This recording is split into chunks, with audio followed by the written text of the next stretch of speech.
أخوكم أبو ريان. أخوي أبو ريان، كم عمرك الآن؟ عمري 27 سنة. بدأت التدخين وعمرك 11 سنة تقريبا.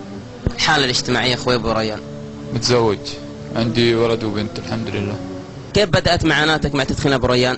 والله بدأت معاناتي معاناة صعبة كبيرة، ولما يعني جاني المرض ذا واكتشف عندي الورم ذا، لحد اكتشف يطير روحوا اخذوا منه عينة رسلوها لبريطانيا. انا ما اعرفوا هنا المرض ايش التخصيص، خبيث حميد ما مكتشفينه.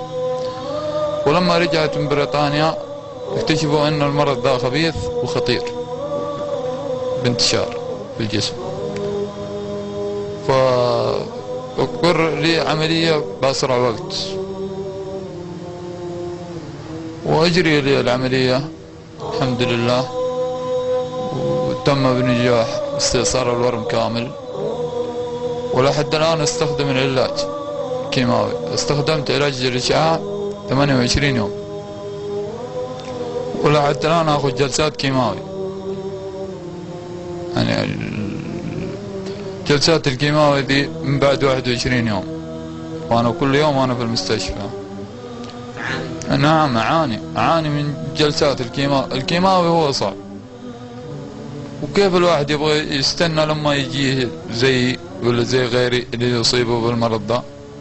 ليه ما الواحد يوقف نهائيا قبل ما يجيك المرض ده؟ أخوي أبو ريان، هذا الجهاز المركب إيش فائدته؟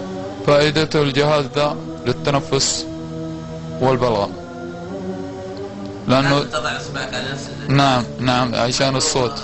تركت بدون وضع الأصبع الصوت يضعف، يطلع صوت ثاني ما تقدر تتواصل بالتلفون. طيب أخوي أبو ريان، نصيحة توجهها إلى إخوانك عبر هذه الشاشة، نصيحة توجه لهم؟